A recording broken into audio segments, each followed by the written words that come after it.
दोस्तों, रामायण की कथा तो सभी ने सुनी या पढ़ी होगी, जिसमें श्री राम और माता सीता के जीवन से जुड़े पहलुओं को दिखाया गया है। उन्हीं में से एक कहानी में बताया गया है कि कैसे मर्यादा पुरुषोत्तम राम अपनी पत्नी सीता को एक धोबी की बातों में आकर अयोध्या छोड़कर जाने को कह दिया था।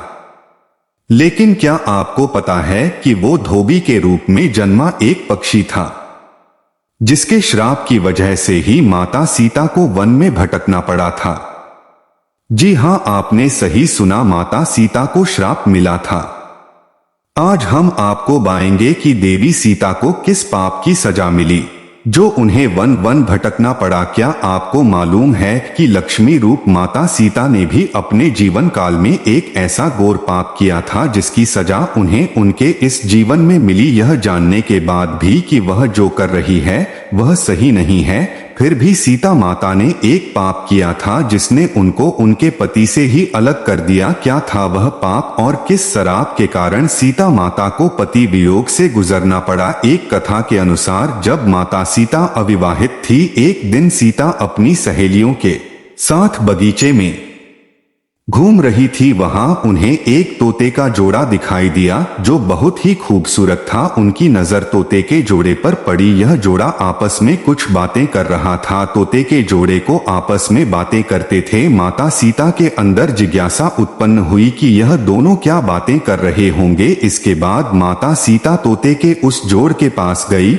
और उन्होंने सुना कि यह जोड़ा सीता माता और उनके पति यानी कि भगवान राम के बारे में बात कर रहा है। पृथ्वी पर श्री राम नाम से विख्यात एक बड़े सुंदर राजा होंगे। उनकी महारानी का नाम सीता होगा। श्री राम सीता के साथ कई वर्षों तक राज्य करेगी। धन्य है वह जानकी देवी और धन्य वो श्री राम। तोते की ऐसी बातें सुनकर सीता ने सोचा कि यह दोनों तो मेरे ही बारे में बातें कह रहे हैं, इन्हें पकड़कर मैं उनसे अपने जीवन से जुड़ी सारी बातें पूछ सकती हूँ। इसीलिए उन्होंने अपनी सहेलियों से उन दोनों पक्षियों को पकड़कर लाने को कहा। उनकी सहेलियों गई और दोनों पक्षियों को पकड़कर ले आई। माता सीता उन पक्षियों से कहती है, तुम दोनों बहुत सुंदर हो, देखो, डरो नहीं, मैं तुम्हें कोई नुकसान नहीं पहुंचाऊंगी। तुम बस मुझे यह बताओ कि तुम कौन हो और कहां से आए हो? राम कौन है और सीता कौन है? तुम्हें उनके बारे में कैसे पता है? माता सीता के पूछने पर दोनों पक्षी बताते हैं कि एक बहुत विख्यात महर्षि वाल्मीकि है, हम दोनों उन्हीं के आश्रम में रहते हैं।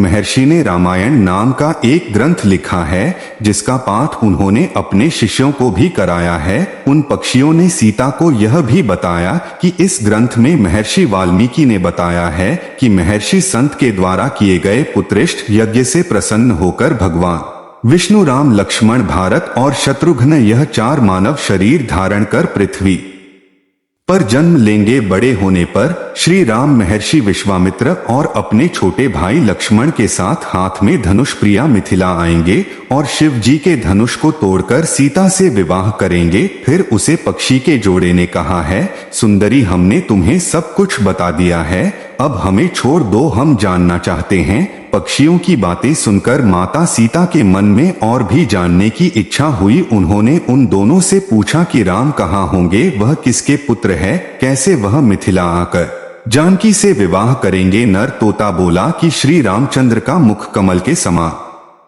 सुंदर नेत्र, बड़े बड़े और खेले हुए नासिक, ऊंची पतली भुजाएं, घुटनों तक गला शंख के समान होगा। मैं उनका क्या वर्णन करूं, जिनके गुना का बखान सो मुख वाला भी नहीं कर सकता। दोनों पक्षी कहते हैं कि जानकी देवी धन्य है जो जल्द ही रघुनाथ जी की पत्नी बनाकर उनके साथ कई वर्ष तक राज करेगी। लेकिन तुम कौन हो? देवी पक्षियों की बातें सुनकर सीता ने कहा कि जिसे लोग जानकी कह रहे हो वह मैं ही हूँ। आप अपने भविष्य के बारे में इतना सब कुछ जानने के बाद माता सीता के मन में अपने भविष्य के बारे में और भी जानने की जिज्ञासा हुई, जिसके बाद माता सीता ने तोते के उसे जोड़ को बंदी बनाकर पिंजरे में डलवा दिया और माता सीता उन्हें रहती है कि मैं तुम दोनों को तभी छोड़ूंगी जब श्री राम यहाँ आकर मुझसे विवाह करेंगे। तब तक तुम दोनों आराम से मेरे घर में रह सकते हो, हर दिन मैं तुम्हारे लिए स्वादिष्ट भोजन लाऊंगी। ये सुनकर माता